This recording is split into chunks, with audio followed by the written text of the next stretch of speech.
नमस्कार दर्शकों, आप देख रहे हैं डीडी हिमाचल, हिमाचल के रंग दूरदर्शन के संग, और मैं हूं आपके साथ मेघा शर्मा। नमस्ते हिमाचल के इस अंक में हम आपकी मुलाकात करवाने जा रहे हैं एक ऐसी शख्सियत से जिनकी जीवन यात्रा केवल संघर्ष की कहानी मात्र नहीं है, बल्कि जुनून और कुछ कर गुजरने की चाह का जीवंत उदाहरण है। आज हमारे साथ स्टूडियो में मौजूद है मिस्टर राहुल शर्मा, जो हिमाचल प्रदेश के ज़िला हमीरपुर से संबंध रखते हैं। बहुआयामी प्रतिभा के धनी वो एक गायक है, लेखक है, शिक्षक है। दर्शकों, कई बार जीवन में ऐसे मोड़ भी आते हैं जब लगता है कि आगे का रास्ता धुंधला सा दिखाई देने लगता है और ऐसे लगता है मानो चारों ओर अंधेरा छा गया हो। लेकिन कुछ इंसान, कुछ शख्सियत ऐसी होती है जो उसमें भी प्रकाश या रोशनी ढूंढ लेती है। ऐसी ही रोशनी की मिसाल है मिस्टर राहुल शर्मा, जो अपने लिए तो रोशनी बने ही है, साथ साथ दूसरों का मार्ग भी प्रदर्शित कर रहे हैं। बहुत बहुत स्वागत करते हैं स्टूडियो में राहुल शर्मा का। बहुत बहुत स्वागत है जी। बहुत बहुत शुक्रिया। धन्यवाद करना चाहूँगा डीडी हिमाचल की सारी टीम का कि उन्होंने आज मुझे ये मौका दिया है। छोटी सी बात रखूँगा कि झलक तेरी सहन जोगा हो गया, मैं गुंगा सी कुछ कहन जोगा हो गया। झलक तेरी सहन जोगा हो गया, मैं गुंगा सी कुछ कहन जोगा हो गया। रहमत तेरी दा सदका है मेरे सतगुरु कि बंदियां च बहन जोगा हो गया, बंदियां च बहन जोगा हो गया। बहुत खूब राहुल जी, शुभ शुरुआत तो आपने अपनी इन पंक्तियों से कर ही दी है प्रोग्राम की, लेकिन मैं चाहती हूँ कि इस प्रोग्राम का आगाज़ हम आपकी खूबसूरत आवाज़ से करें। जी ज़रूर जी। मैं आपको एक कंपोजिशन सुनाता हूँ और एक धार्मिक कंपोजिशन से मैं इस प्रोग्राम की शुरुआत करना चाहूँगा, जिसे लिखा मेरे गुरुजी ने है और कंपोज मैंने किया है। बहुत खूब। तो छोटी सी कोशिश है आप सभी के बीच।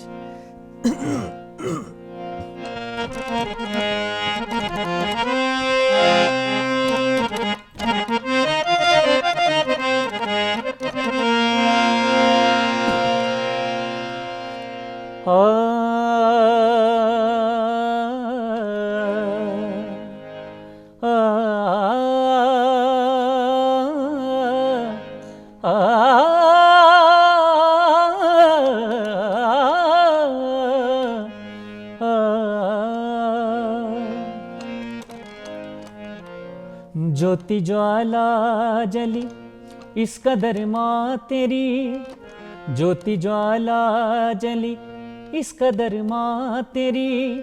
आज कलयुग में मैया उजाला हुआ, ज्योति ज्वाला जली इस कदर माँ तेरी। आज कलयुग में मैया उजाला हुआ। तारे लाखों है पापी तेरे नाम ने, तारे लाखों है पापी तेरे नाम ने। रूप दुनिया में तेरा निराला हुआ, ज्योति ज्वाला जली इस कदर माँ तेरी। आज कलयुग में मैया उजाला हुआ। अरे वाह! तो हमने माता की स्तुति से कार्यक्रम की शुरुआत कर ही ली है। अब आते हैं आपकी इस जीवन यात्रा पर। बचपन जीवन की नींव होता है राहुल जी, तो मैं चाहती हूँ आप अपने बचपन के बारे में, स्कूल के बारे में, अपने उन दिनों के बारे में थोड़ा सा हमारे दर्शकों के साथ साझा करें।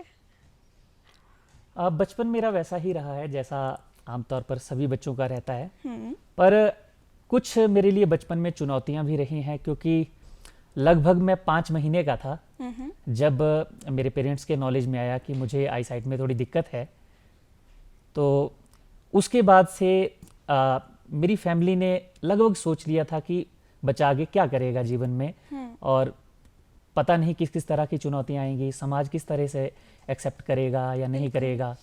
तो इस वजह से काफ़ी चिंतित रहते थे मेरे पेरेंट्स।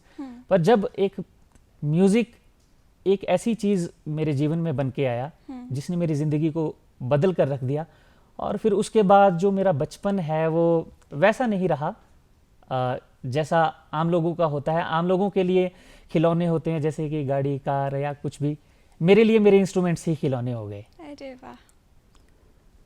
और फिर धीरे धीरे जैसे जैसे म्यूज़िक का सफ़र आगे बढ़ता गया तो अब आज उसी सफ़र के दौरान आज मैं आपके सामने बैठा हूँ। बहुत ही खूब। तो बचपन की बात की जाए तो संगीत आपके जीवन में बचपन में ही आ गया था। थोड़ा और बताएं कि किस तरह से संगीत के इस क्षेत्र में आप आए और कब आपने सोचा कि हाँ, मुझे अब इसी रास्ते पर आगे बढ़ते जाना है। आपने मेरे यूट्यूब चैनल का नाम देखा होगा, वो था म्यूजिशियन बाय मिस्टेक। और ये बहुत सोचा समझा नाम है। उसके पीछे मैं आपको एक छोटा सा किस्सा सुनाता हूँ कि कैसे मैं म्यूजिक में आया जी। Quite frankly it was not planned कि मुझे म्यूजिक ही करना है। मैं लगभग 5 साल का था। तो जैसे स्कूल में सभी बच्चे मस्ती करते हैं, हम भी वैसे मस्ती कर रहे थे। लास्ट लेक्चर था तो कुछ बच्चे घर जा चुके थे, पेरेंट्स लेने आ गए थे तो घर जा चुके थे और कुछ क्लास में बाकी थे। तो हमारे एक टीचर थे मिस्टर अजय पाल जी। तो उन्होंने सभी बच्चों को कहा कि आज क्योंकि बच्चे कम है तो सभी जो भी बच्चे हैं वो कुछ ना कुछ करके दिखाएंगे। अब सबने कुछ ना कुछ करके दिखा दिया। जो कुछ मैंने सोचा था वो बाकियों ने सब कुछ कर दिया। जोक सुनाना, पोइम बोलना या कुछ भी करना, वो सब कुछ उन्होंने कर दिया। अब बस बचा एक गाना। और सर ने कहा कि गाना किसी ने नहीं सुनाया, अब तुम गाना सुनाओगे। मैंने मना कर दिया। सर ने डंडा उठा लिया। अच्छा। अब 5 साल का बच्चा डंडे को देख के तो कांपेगा ही। बिल्कुल। तो बात ये हुई कि उस टाइम मेरे पापा जी काफी मौजिज किस्म के आदमी थे। अक्सर लेट नाइट पार्टीज करना और लेट नाइट घर आना जी। तो मेरे मम्मी नाराज हो जाया करते थे। फिर पापा उनके लिए एक गाना गाया करते थे। अरे वाह। तो वो गाना मैंने वहां पे क्लास में गाया तो काफी लोग इकट्ठे हो गए जो आसपास, क्योंकि बच्चों की आवाज तीखी होती है तो आसपास के सारे टीचर्स और काफी लोग इकट्ठे हो गए। उस टाइम स्कूल का एनुअल फंक्शन भी आ रहा था। तो जब सबने सुना कि मैं गा सकता हूँ तो सभी टीचर्स ने मिलकर मुझे वहां पे मौका दिया, स्टेज पे खड़ा कर दिया। और उस टाइम के जो वहाँ के एमएलए थे वो वहाँ पे चीफ गेस्ट थे, तो उन्होंने भी मेरे पिताजी के साथ तारीफ करी। तो फिर मेरी म्यूजिक में वहीं मेरा पहला स्टेज था, शुरुआत हो गई। पापा इंस्ट्रूमेंट्स ले आए, लाए वो अपने सीखने के लिए थे पर उन्होंने तो नहीं सीखा, पर मेरे लिए वो खिलौने बन गए, जैसा कि मैंने पहले भी बताया। बिल्कुल, बहुत ही खूब। तो आपने ये जो किस्से का जिक्र किया अपने आप में ही काफ़ी रोचक है, दिलचस्प है। तो वो गाना अगर हम ना सुने तो नाइंसाफ़ी हो जाएगी, तो उस बचपन की याद को हम फिर से ताज़ा करना चाहते हैं। बिल्कुल, जिस गाने ने मुझे जीवन दिया है तो वो गाना मैं आपके सामने ज़रूर रखूँगा।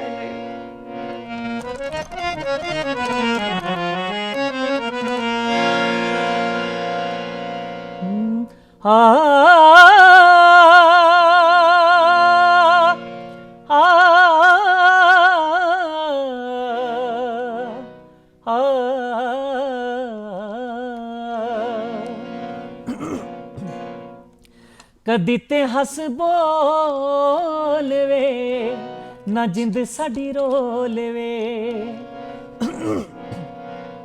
कदी ते हस बोल वे ना जिंद साडी रोल वे।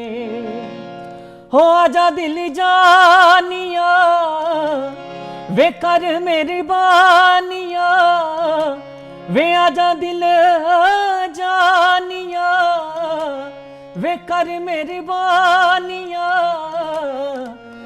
ना दुखा नाल तोले वे ना जिंद साडी रोले वे। कदी ते हस बोले वे ना जिंद साडी रोले वे।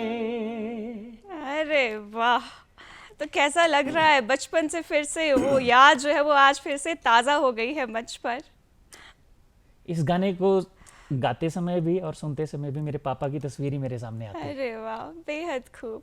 अच्छा, आगे चलकर फिर आपने संगीत में ही तालीम हासिल की, थोड़ा सा बताएंगे उस सफ़र के बारे में, क्योंकि अभी आप पीएचडी भी परस्यू कर रहे हैं। जी जी।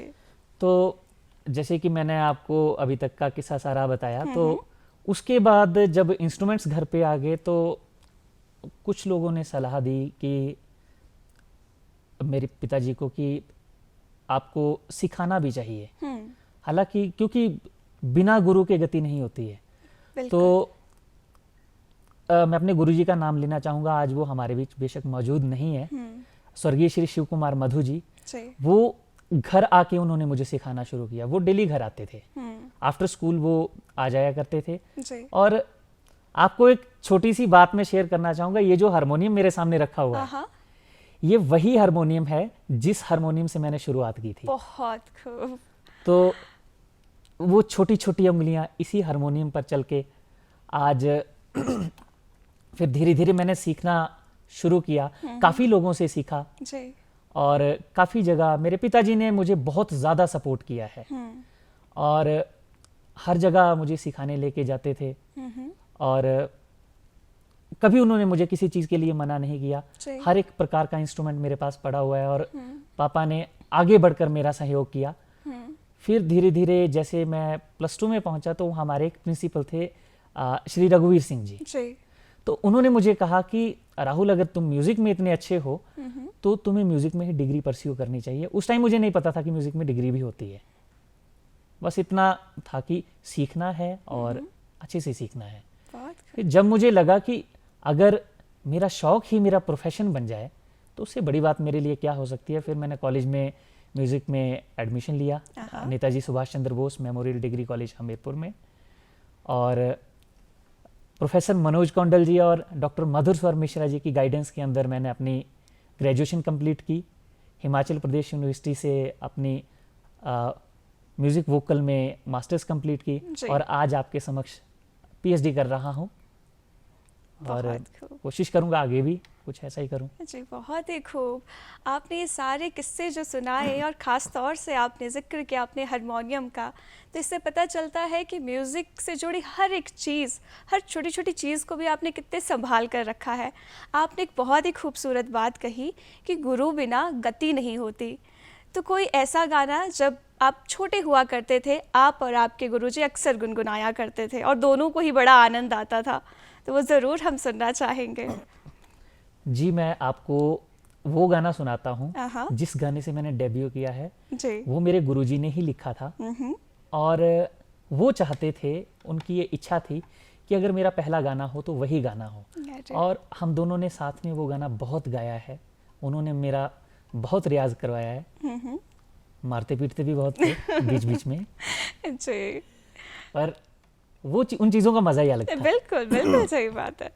तो ये एक हिमाचली गाना है और एक लड़की जब विदा होती है घर से तो उसके माता पिता उसे क्या क्या कहते हैं और किस तरह की शिक्षा देते हैं, उस पर आधारित एक गाना है। मैं चंद लाइनें इस गाने की आपके सामने पेश करूंगा।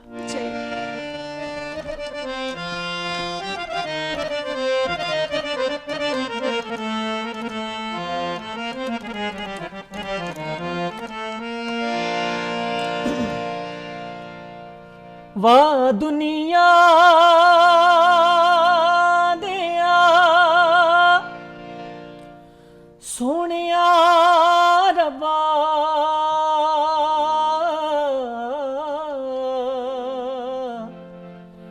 वे तूए क्या खेल रचाया, वे कुतू जमिया कुतो जया,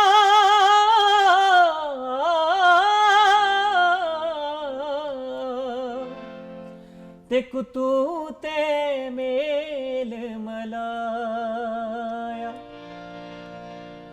कि सजी गया डोला पाई ले मुन्नी गहने, दूर देसां जो चली जाना कई को,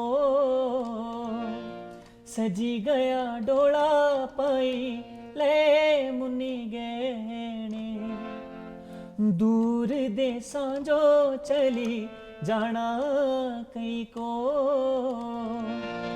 सस्सू ते सौरियां दी खरी सेवा करेया, दूर देसां जो चली जाना कई को,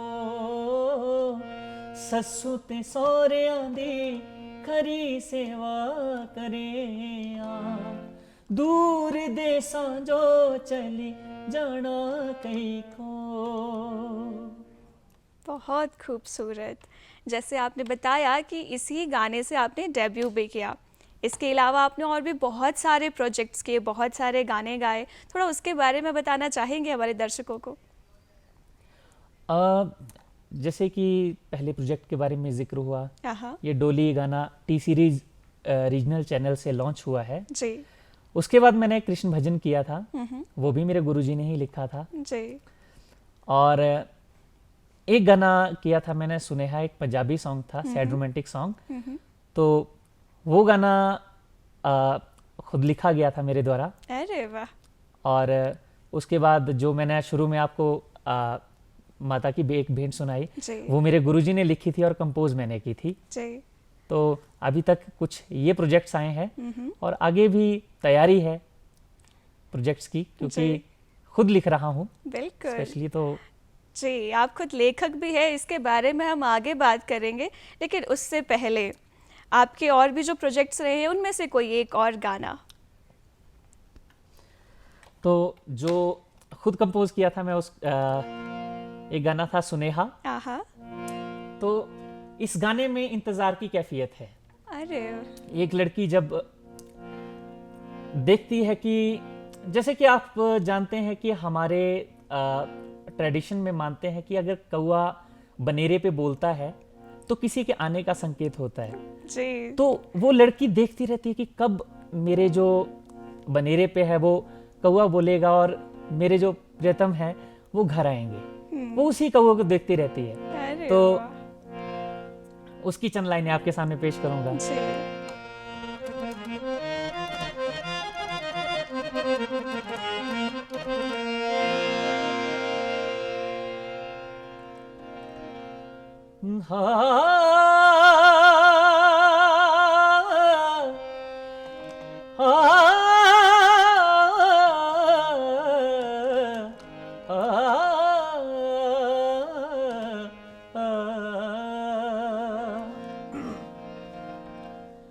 हो मेरे नक विच नथली ते तनी उत्ते घगरी ते मेरे कन्ना विच पा दियो डंडियां। मेरे नक विच नथली ते तनी उत्ते घगरी ते मेरे कन्ना विच पा दियो डंडियां। बुले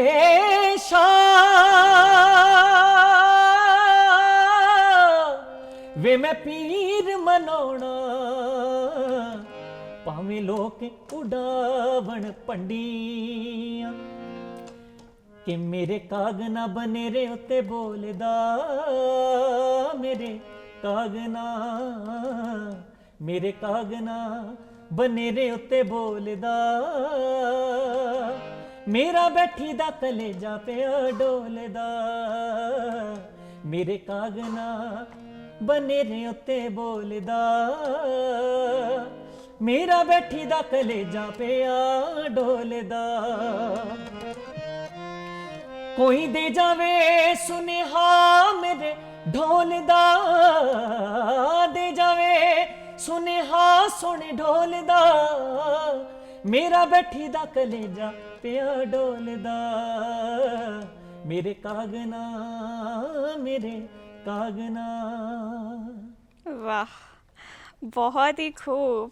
और आप एक शिक्षक भी हैं, केंद्रीय विद्यालय में आप पिछले 1-2 वर्षों से पढ़ा रहे हैं।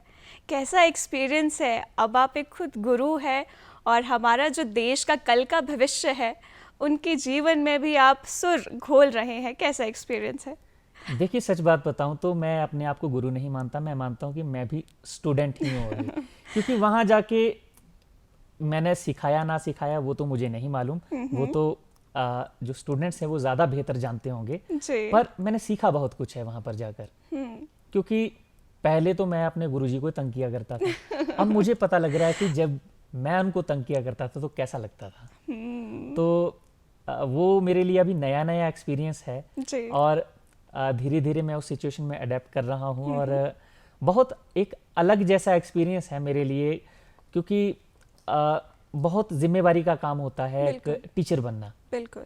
और बस रात को यही सोचकर सोता हूँ कि अगले दिन जब उठूं और अपनी ड्यूटी पे जाऊं तो कम से कम अपने काम के साथ जस्टिस कर सकूं। अरे वाह, तो ये इंटरव्यू आपके बहुत सारे स्टूडेंट्स भी ज़रूर देखेंगे, तो कुछ कहना चाहेंगे उनके लिए आप? स्टूडेंट्स के लिए तो बस एक ही चीज़ कहना चाहूँगा कि बस मेहनत करो, रियाज करो अच्छे से जी। और अच्छे से अच्छा सीखो, और अगर मेरे से भी अच्छा कोई सिखाने वाला मिले तो उनसे भी सीखो, हर जगह से सीखो। वाह, बहुत खूब। अच्छा, आप लिखते भी हैं, तो लेखन की ओर किस तरह से रुख किया आपने?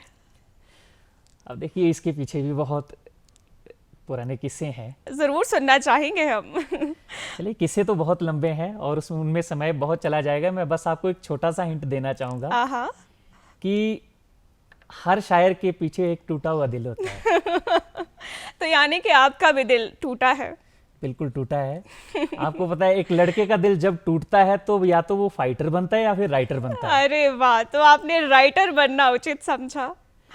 अब किस्मत मुझे उस तरफ ले गई, तो मैं मानता हूँ मैं फाइटर भी हूँ, सिचुएशन से फाइट कर रहा हूँ और राइटर भी हूँ। बिल्कुल, तो आप राइटर भी है, तो कहीं ना कहीं वो जो दिल टूटा था उसका आपने बहुत सही तरह से उस एनर्जी का प्रयोग किया है लेखन में, तो कुछ ज़रूर सुनना चाहेंगे हम। खास तौर से अगर कोई पोइट्री ज़रूर लिखी होगी आपने, शेर व शायरी ज़रूर लिखी होगी गानों के साथ साथ। चलिए, एक शायरी ही सुना देता हूँ आपको, जी। छोटी सी 4 लाइनों की, हाँ कि टूटे हुए दिल के ऊपर जी। कि क्या लिखा था जब दिल टूट गया था। अर्ज किया है कि सुकून की नींद अब तुझ बिन आती है मुझे, सुकून की नींद अब तुझ बिन आती है मुझे, तन्हा रातें भी तारे नहीं गिनवाती हैं मुझे। वाह। सुकून की नींद अब तुझ बिन आती है मुझे, तन्हा रातें भी तारे नहीं गिनवाती हैं मुझे। अरे वो वक्त और था जब तेरे लिए रोया करते थे हम, वो वक्त और था जब तेरे लिए रोया करते थे हम, अब तो तेरे ख्याल भर से घिन आती है मुझे। अरे वाह, बहुत ही खूब।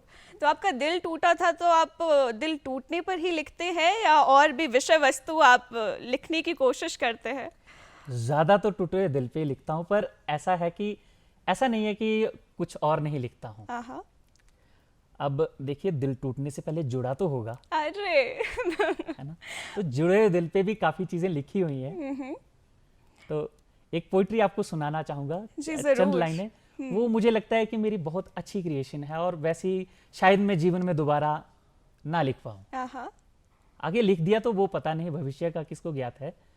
तो इस पोइट्री का मैंने टाइटल रखा था दिव्य प्रेम। वाह। इसकी कुछ लाइनें आपके सामने साझा करूंगा, कविता बहुत लंबी है वैसे। जी। तो लिखा था कि तू इश्क नहीं है मेरा, मुझको इश्क से कुछ तो ज्यादा है। तू इश्क नहीं है मेरा, मुझको इश्क से कुछ तो ज्यादा है। बिन तेरे मेरा जीवन जैसे अफसाना कोई आधा है। वाह।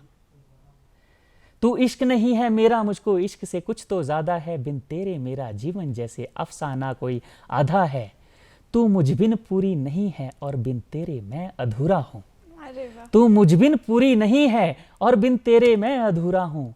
मैं तेरा नटखट कृष्ण कन्हैया, तू मेरी श्री राधा है। अरे वाह, ये जो प्रेम की दिव्यता है वो आपके लेखन में देखने को मिलती है। तो कहीं ना कहीं जो दिल टूटा था, अब उस दिल टूटे के साथ साथ आप दिल जोड़ते भी हैं अपने सुरों के माध्यम से, और बहुत तरह से आप लिखते हैं। लेखन के साथ एक और कला आप में है, वो है मिमिक्री। तो वो कैसे आया जीवन में, मिमिक्री की अगर हम बात करें? अब देखिए, ये भी ज्यादातर चीजें मेरे जीवन में एक्सीडेंटली ही हुई हैं। तो ये एक्सीडेंटल कैसे हुआ? अब देखिए, म्यूजिक में आया वो एक्सीडेंटल, बिल्कुल, और लेखन में आया वो भी एक तरीके से एक्सीडेंटल ही था। और तो मैं एक एक्सीडेंटल म्यूजिशियन भी हूँ, एक्सीडेंटल शायर भी हूँ और एक्सीडेंटल मिमिक्री आर्टिस्ट भी हूँ। तो मिमिक्री का ऐसे हुआ कि अपने कॉलेज के यूथ फेस्टिवल्स जाते थे। तो जब मैं अपने कॉलेज के फाइनल ईयर में पहुंचा तो मुझे पता चला कि इस तरह की चीज़ भी कोई जाती है।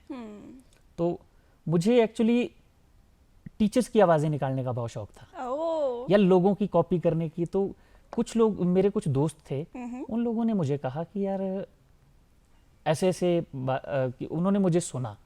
मैंने एक्चुअली प्रैंक किया अपने जो क्लासमेट्स के साथ, और मैंने बाहर से आवाज़ लगाई और सारी क्लास चुप हो गई। और उन्हें लगा सर आ गए। तो मेरे दोस्तों ने कहा यार you should pursue in this. फिर मैंने थोड़ा उस तरफ ध्यान देना शुरू किया तो मुझे पता चला कि नहीं, मैं आवाज़ें काफ़ी निकाल लेता हूँ, पर मजाक मजाक में। और मैं कॉल प्रैंक्स भी किया करता था बहुत ज़्यादा। अरे तो उस चक्कर में फिर काफ़ी लोगों ने बोला, तो फिर मैं मिमिक्री की तरफ मुड़ा, क्योंकि मैं यूथ फेस्टिवल में गया, वहाँ पे भी मुझे मिमिक्री में प्राइजेस मिले। अरे वाह। तो फिर मैं मिमिक्री की तरफ भी आ गया, हालांकि शौकिया है। आपने मंच पर प्रस्तुति दी है और आप पुरस्कार भी लेकर आए हैं उसमें, तो शौकिया तौर पर तो अब ये नहीं है, तो एक मिमिक्री का भी एक छोटा सा नमूना पेश कर दिया जाए हमारे दर्शकों के लिए। चलिए, एक छोटी सी आवाज़ आपके सामने रखूंगा, आप पहचानने की कोशिश कीजिएगा कि वो कौन है। अगर आप पहचान पाए तो ठीक, नहीं तो मैं बता दूंगा। ठीक है। वैसे दर्शक तो पहचान ही लेंगे। एक पुराने एक्टर थे, मुझे उनकी आवाज़ बहुत पसंद है। तो वो कुछ ऐसे कहा करते थे, बरखुरदार, कमाल हो गया मियाँ। अब सुना है दूरदर्शन पे एक कलाकार अब बैठा हुआ है, वो गा भी रहा है और बजा भी रहा है और बोले जा रहा है। कमाल हो गया मियाँ। अरे वाह, मैं तो नहीं जज कर पाई, पर जो दर्शक अभी हमें देख रहे हैं शायद उनमें से कोई जरूर जज कर ले। आप बताना चाहेंगे किसकी मिमिक्री की है? ये मैंने ओम प्रकाश जी की आवाज़ निकाली है। ओह ओके, मजा आ गया। एक और नमूना पेश कर लिया जाए, क्योंकि आनंद आ गया इस छोटे से प्रस्तुति में ही। चलिए, थोड़ा सा इजी आवाज़ निकालता हूँ, आहा, सो दैट आप समझ जाएं, आप पहचान जाएंगे इस बार। आइला, ये तो कमाल हो गया, ये तो बहुत अच्छा बोलता है। आप दोनों साथ साथ रहेंगे, बॉर्नविटा पिएंगे। आइला जादू, ये तो बोलता भी है, बहुत अच्छा है। अगर मैं गलत नहीं हूँ तो ऋतिक रोशन? जी अरे बिल्कुल। बहुत खूब। अरे वाह, मजा आ गया। म्यूजिक राइटर, मिमिक्री आर्टिस्ट, और कुछ आपकी कला हो जो अभी तक आपने लोगों को ना दिखाई हो? मुझे थिएटर का भी शौक है। आहा। चलिए, वो यहाँ दिखा तो नहीं सकता, पर कभी मौका जीवन में मिला तो वो भी ज़रूर जी, बहुत करेंगे। ही खूब। अच्छा, ये कहा जाता है राहुल जी कि जब भी आप कोई किसी चीज़ को परस्यू करते हैं, कोई ना कोई इंस्पिरेशन ज़रूर रहता है। तो ख़ास तौर से म्यूज़िक की बात की जाए या राइटिंग की बात की जाए या इवन कि मिमिक्री की भी, तो कोई इंस्पिरेशन आपकी रही है इन तीनों ही क्षेत्रों में? म्यूज़िक में मैं सच बात बताऊं तो मेरे पापा बचपन में एक सीडी लाए थे, उस्ताद नुसरत फ़तेह अली खान साहब की, जी। और बचपन से उन्हीं को सुन सुन के मैं बड़ा हुआ हूँ। और उन्हीं के साथ मतलब मेरा म्यूज़िक का सफ़र शुरू हुआ है। तो ज़्यादा मैंने उनको सुना है। उसके बाद मैं हर आर्टिस्ट, सच बात बताऊं तो मैं हर एक आर्टिस्ट को सुनना पसंद करता हूं। मैं रफ़ी साहब को भी सुनता हूं, मैं किशोर जी को भी सुनता हूं, मैं आजकल के जो नए आर्टिस्ट हैं उनको भी सुनता हूं, क्योंकि हर एक आर्टिस्ट से कुछ ना कुछ तो सीखने को ज़रूर मिलता है। बिल्कुल। तो कोई ऐसा गाना जो आप सुनाना चाहे 90s के दशक का, या आपने बात की नुसरत फ़तेह अली खान जी की, उनकी कोई भी गज़ल हो, गाना हो जो आप पेश करना चाहें आज हमारे लिए और हमारे दर्शकों के लिए? चलिए, मैं खान साहब का एक कुछ लाइनें पेश करता हूँ आपके सामने। जी।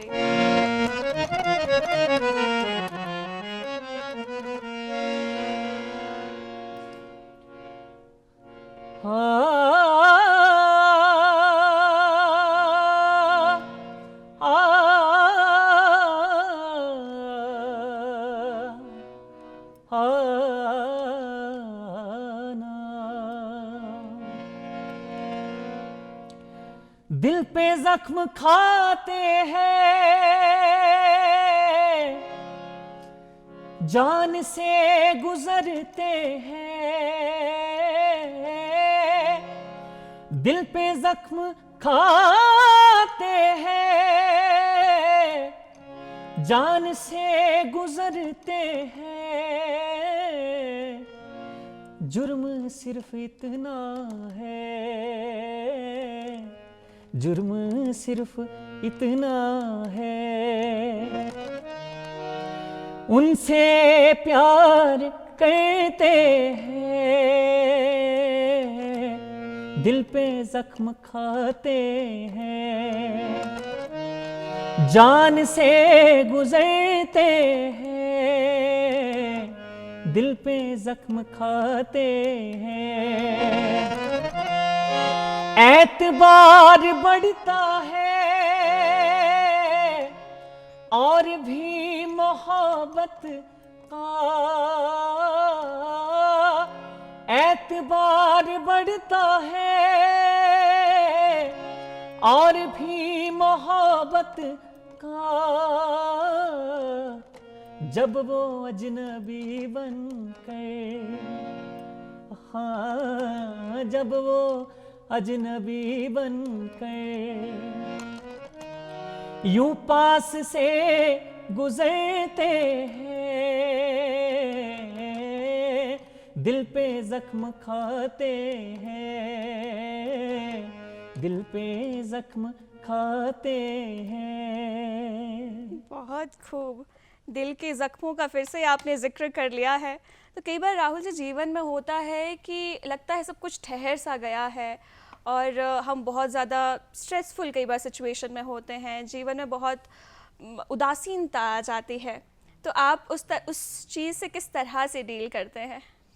मेरे पास उस चीज़ से डील करने का इकलौता सॉल्यूशन यही है, मेरा म्यूज़िक जी। और मेरी पोइट्री। मैं जब भी उदास होता हूँ तो अक्सर रातों को बैठ बैठ के मैं शायरी लिखता हूँ। अरे वाह! कोई ऐसा गाना जब आप बहुत उदास हो तो अक्सर आप गुनगुनाते हो जो दिल को सुकून आपके देता हो? ऐसे तो बहुत सारे गाने हैं वैसे जो मेरे दिल को सुकून देते हैं, क्योंकि मेरा मानना है कि गाने सभी अच्छे होते हैं, जी। वो डिपेंड करता है कि हमारा मूड कैसा है बिल्कुल। और उस मूड के अकॉर्डिंग वो वही गाना जो है वो जो गाना हमारी सिचुएशन पे सूट कर जाता है ना उस टाइम, वही गाना हमें उस टाइम सबसे ज्यादा सुकून देता है। तो ऐसे तो बहुत सारे गाने बिल्कुल होंगे। सही बात है। जैसे आपने बताया कि आप बहुत से आर्टिस्ट को सुनते हैं, पुराने नए हर तरह का म्यूजिक आप सुनते हैं और आप वर्सेटाइल सिंगर है, गाते भी हैं, लेकिन फिर भी कोई ऐसा जॉनरा जो आपको बेहद पसंद हो म्यूजिक में? ऐसा भी कुछ नहीं है, क्योंकि अगर आप अभी तक मैंने आपको सिर्फ मतलब फोक या सूफी सुनाया है, पर अगर मैं आपको कुछ दूसरा सुनाऊं तो आप कहेंगे कि मैं उस जॉनर का सिंगर हूँ।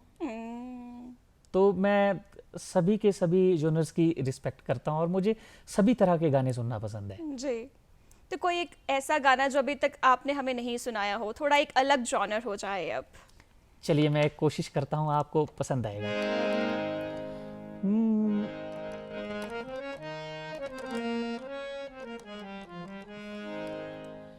हे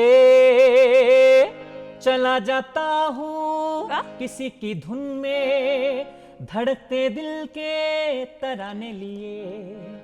चला जाता हूँ किसी की धुन में, धड़कते दिल के तराने लिए। मिलन की मस्ती मेरी आंखों में, सुहाने सपने हजारों लिए हो। चला जाता हूँ किसी की धुन में, धड़कते दिल के तराने लिए। न्योड़लाई न्योड़लाई न्योड़लाई। अरे this is some kind of different. या बिल्कुल, और मज़ा आ गया। आप बचपन से स्टेज पर परफॉर्मेंस देते आए हैं और बहुत सारे म्यूज़िक सिंगिंग कॉम्पिटिशन्स में आपने पार्टिसिपेट किया है और अभी आप टीचर भी है, लेकिन वो किस तरह का एक्सपीरियंस रहता है स्टेज पर जनता के सामने गाना? देखिए मेरे लिए प्राथमिक काम जो है, सच बात बताऊं तो जी। शुरू से मेरा जो झुकाव है वो स्टेज की तरफ ज़्यादा रहा है। आहा। और जो लोगों के बीच जाके सुकून मिलता है ना, वो शायद मैं टीचिंग में कहीं ना कहीं मिस करता हूँ। ऐसा नहीं है कि मुझे टीचिंग पसंद नहीं है, वो एक अलग ड्यूटी है कि म्यूज़िक के लिए मैं अपना कुछ कंट्रीब्यूशन दे सकूं। जी। पर जो स्टेज है तो वो तो फिर स्टेज ही है। बिल्कुल सही बात है। गुरु की एक पद के रूप में तो आप अपना कार्य कर ही रहे हैं, लेकिन म्यूज़िक की बात की जाए, एकदम कलाकार की बात की जाए, तो किस तरह के प्रोजेक्ट्स पर आप नियर फ्यूचर में काम करना चाहते हैं? देखिए पहले तो जो मैंने प्रोजेक्ट्स किए थे वो मेरे गुरुजी का सपना था। जी।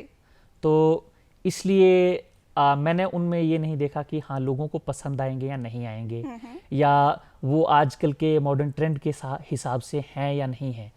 पर आगे चल के अब मेरा प्लान यही है, क्योंकि मैं लिख भी कुछ वैसा ही रहा हूँ, क्योंकि ज़माने की डिमांड के साथ चलना पड़ता है आर्टिस्ट को, तो वैसा कुछ लिख रहा हूँ और बहुत जल्द लोगों के सामने आएगा भी। कि उसी तरह के कुछ गाने, कुछ रोमांटिक, कुछ बीट, कुछ सैड, हर तरह के लोगों के लिए। अरे वाह, यानी कि बहुत तरह के गाने सुनने को मिलेंगे और हर गाना अपने आप में अलग होगा। जी ज़रूर। और मैं यही मानता हूँ कि आप चाहे मतलब साल में 10 गाने ना करके आहा, एक साल में एक गाना कीजिए, पर वो आपको 10 सालों तक रोटी दे सके। अरे वाह, बहुत खूब। लिखने का आपने फिर से जिक्र किया है, तो कोई और एक पोइट्री अपना लिखा हुआ कोई गाना, क्योंकि आप जब लिखते हैं और उसको गाते हैं, कंपोज करते हैं, तो वो अपने आप में एक अलग जादू क्रिएट होता है, हर तरह से ओरिजिनल कॉम्पोजिशन। देखिए, गाने तो मैं अभी रिवील नहीं करूँगा जी, कोई क्योंकि पहले गाया हो कोई गाना पहले। वो सरप्राइज है, वो मैंने आपको सुना दिया था। और एक शायरी सुनाऊंगा आपको, छोटी सी। अब आप कहेंगे कि फिर दिलजलों की तरफ चला गया, पर क्या करें, अब लिखने की जो अंदाज है वही वैसा है। तो बिल्कुल हम सुनना चाहेंगे, हम तो बेताब है। अर्ज किया है कि कहाँ रास आया था मुझको जाना तेरा, कहाँ रास आया था मुझको जाना तेरा, अरे इससे तो बेहतर होता ना आना तेरा। अरे कहाँ रास आया था मुझको जाना तेरा, इससे तो बेहतर होता ना आना तेरा, अरे लोग आंसुओं पर दुनिया लुटा देते हैं, लोग आंसुओं पर दुनिया लुटा देते हैं, हमको तो ले डूबा सनम मुस्कुराना तेरा। अरे वाह, बहुत ही खूब। साफ झलकता है कि बहुत बुरी तरह से दिल टूटा होगा। खैर, नमस्ते हिमाचल कार्यक्रम है और इस कार्यक्रम में कोई एक पहाड़ी गाना ना हो तो थोड़ा अधूरा सा लगता है कार्यक्रम। तो क्यों ना लोगों के दिल हम जोड़े, हमारे दिल तो टूटे ही हैं, एक पहाड़ी गाना हो जाए। जी जी बिल्कुल, अब टूटे दिलों को जोड़ने का भी समय आ गया है। अब मेरा तो दिल ऐसे टूटा है, अगर निकाल के देखोगे तो पाउडर ही निकलेगा। अरे ये बहुत बड़ी बात कह दी है आपने। तो चलिए एक पहाड़ी गाना सुनाता हूँ, जिसको आजकल मुझे लगता है कि उसके रिमिक्स बहुत ज़्यादा बने हैं और उस गाने का जो एक ओरिजिनल स्वरूप है वो लोगों ने नहीं सुना है। वो बहुत जैसे विलुप्त सा हो गया है। जी तो आपने गाना सुना होगा माए नी मेरी, बिल्कुल। और उसमें शब्दों में भी बहुत चेंज आया है टाइम के साथ। जी। तो मैं उसका एक ओरिजिनल वाला जो एक हमारा ओरिजिनल फोक है वो आपको सुनाना चाहूँगा। बहुत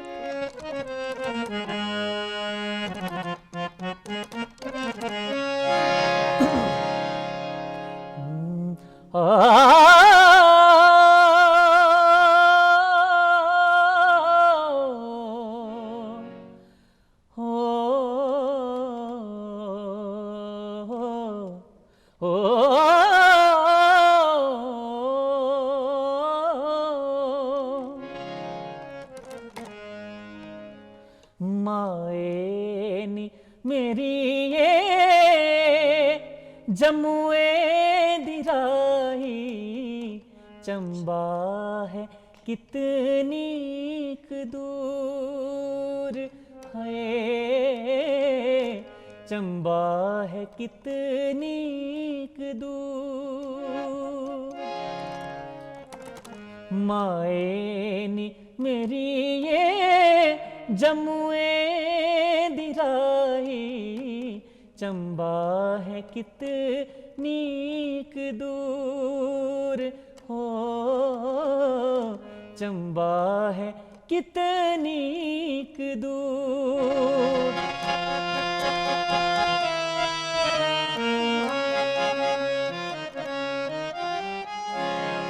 हो शिमले निवसना सपाटुए निवसना, शिमले निवसना सपाटुए निवसना, चंबे जो जाना जरूर हो, चंबे जो जाना जरूर हो, माए नी मेरी ये जमुए दिराही, चंबा है कितनी दूर। अरे वाह, इतनी खूबसूरती से आपने इस गाने को गाया है। मन कर रहा है कि ज़रूर हम चंबा ही चले जाए। जैसे आपने ज़िक्र किया राहुल जी कि माई नी मेरी ये गाना है, समय के साथ इसमें बहुत सारे चेंजेस आए हैं और जिसका मूल रूप है ओरिजिनल जो एक था वो कहीं ना कहीं ओरिजिनलिटी खो रही है। आप बचपन से म्यूज़िक सुनते आए हैं और तरह तरह का म्यूज़िक सुनते आए हैं। ख़ास तौर से बात की जाए हमारे म्यूज़िक की, पहाड़ी म्यूज़िक की, तो किस तरह से आपने इसको इवॉल्व होते देखा है या बदलते हुए देखा है और कैसा महसूस करते हैं आप इस बदलाव को? इस विषय में देखिए अलग अलग कलाकारों के अलग अलग मत हो सकते हैं। मैं इस विषय में कोई ऐसी टिप्पणी भी नहीं करना चाहूँगा, जी। पर बचपन से जो मैंने हिमाचली म्यूज़िक सुना है और आजकल तो स्पेशली ज़्यादा वेस्टर्नाइजेशन हो गया है म्यूज़िक का, मैं उसको बुरा भी नहीं कहता। कुछ लोग बहुत अच्छा काम कर रहे हैं जी। और टाइम के साथ हर म्यूज़िक में बदलाव आता है, बस बशर्ते वो जो बदलाव हो वो पॉजिटिव होना चाहिए। बिल्कुल। तो मुझे लगता है कि हमारा हिमाचली म्यूज़िक जो है वो लोगों ने उसको गाया तो बहुत अच्छे से है, पर जो उसकी ओरिजिनलिटी है वो कहीं ना कहीं ख़त्म होती जा रही है। क्योंकि जैसे मैंने इस गाने का आपको बताया, जी जी। तो अब इस गाने के तो शब्दों में भी चेंज हो गया और धीरे धीरे धुन ताल सभी चीज़ों में चेंज होता जा रहा है। जी। तो वो कहीं ना कहीं आने वाली पीढ़ी को इस चीज़ से अनभिज्ञ करवा देगा कि हमारा असली फोक म्यूज़िक था क्या, आने वालों को लोगों को पता ही नहीं होगा। तो ये थोड़ा चिंता का विषय है और मैं मतलब लोगों से भी अपील करना चाहूँगा और आर्टिस्टों से भी सभी से अपील करना चाहूँगा कि हमारा जो ओरिजिनल फोक म्यूज़िक है हिमाचल का उसको संभाल कर रखें और उसको अच्छे से अच्छा प्रोड्यूस करें और उसको प्रिजर्व करके रखें। उसको मतलब एक जो स्टेट का, एक एरिया का, एक देश का जो कल्चर होता है वो उसकी धरोहर होता है। जी बिल्कुल। और उसके बच्चों के लिए वो बहुत इम्पोर्टेंट होता है। और अगर हमारा मैं कहना चाहूँगा कि जो ये जो कल्चर की दीवार है, अगर इसकी एक एक ईंट ऐसे ही निकलती रही तो अगर हमारे समय में ये दीवार गिरी तो शायद आने वाली पीढ़ियां हमें कभी भी माफ़ ना कर पाएं। बिल्कुल, बहुत बड़ी बात है और एकदम सटीक बात आपने कही। बात की जाए राहुल जी आपकी, आपने बहुत सारी चुनौतियों को पार किया, पेरेंट्स का सहयोग रहा, गुरुजन आपके जीवन में अच्छे आए, लेकिन आप क्या कहना चाहेंगे उन बच्चों के लिए? कई बार होता है जब हम किसी रास्ते पर चलते हैं, ख़ास तौर से म्यूज़िक की बात कर लो, क्रिएटिव फील्ड्स की बात कर लो, तो हमारे आसपास बहुत सारी आवाज़ें ऐसी होती है जो हमें पीछे खींच देती है या हम डिमोटिवेट हो जाते हैं। तो आपने किस तरह से उन चीज़ों से पार पाया और क्या आप कहना चाहेंगे उन बच्चों के लिए? देखिए ऐसा है कि मानता हूँ कि जीवन में मैंने बहुत सी चुनौतियाँ देखी हैं जी। और स्पेशली जो एक समस्या बचपन से मेरे साथ रही है उसके चलते बहुत लोगों ने उस तरीके से मिसयूज़ भी किया, बहुत लोगों ने साथ भी छोड़ा और आगे भी मुझे लगता है ये चीज़ें चलती रहेंगी क्योंकि जीवन का हिस्सा है। बिल्कुल। तो पर मेरा ये मानना है कि कहीं ना कहीं जीवन में कोई ना कोई कठिनाई होना बहुत ज़रूरी है क्योंकि आप उस कठिनाई के साथ थोड़े झुके हुए रहते हैं। नहीं तो अगर हर चीज़ पूर्ण हो जाए तो मुझे लगता है कि इंसान का दिमाग ख़राब हो जाएगा। बिल्कुल। तो मैं मानता हूँ कि जो चुनौतियाँ हैं कि वो ज़रूरी हैं। क्योंकि एक दो लाइनें कहना चाहूँगा कि ऐ खुदा तेरा शुक्र है मेरी ज़िंदगी को रंजो गम से भर देने के लिए, कम से कम इस बहाने में तुझे याद तो कर लेता। वाह, बेहद खूब। बहुत बहुत धन्यवाद राहुल जी, आप कार्यक्रम में आए, आपसे बातचीत करके, आपके गाने सुनकर बेहद आनंद आया। जैसे कार्यक्रम की शुरुआत आपकी आवाज़ से की थी, अंत भी आप ही की आवाज़ से करेंगे, लेकिन उससे पहले मैं दर्शकों से विदा ले लेती हूँ। तो दर्शकों, आज हमारे साथ कार्यक्रम में थे राहुल शर्मा जी। इनसे हमने कहीं ना कहीं सीखा कि जीवन में जितनी भी चुनौतियाँ हों, अगर मन में कुछ कर गुजरने का जज्बा हो तो आप कर जाएंगे। और इनकी जीवन यात्रा को देखते हुए मेरे जहन में भी दिनकर जी की दो पंक्तियाँ आ रही है, युद्ध नहीं जिनके जीवन में वो भी बड़े अभागे होंगे, या तो प्रण को तोड़ा होगा या फिर रण से भागे होंगे। बहुत बहुत धन्यवाद। आज के इस अंक में इतना ही, लेकिन छोड़े चले जाती हूँ आपको राहुल जी की खूबसूरत आवाज़ के साथ।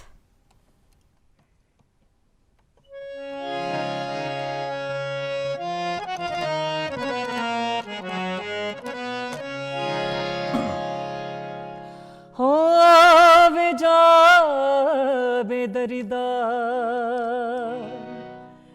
ਹੋਏ ਇਸ ਦਿਲ ਵਿੱਚੋਂ ਵੇ ਤੇਰੀ ਹਰ ਇੱਕ ਯਾਦ ਭੁਲਾ ਦੇਣੀ ਮੈਂ ਆਪਣੇ ਸਭ ਅਰਮਾਨਾਂ ਨੂੰ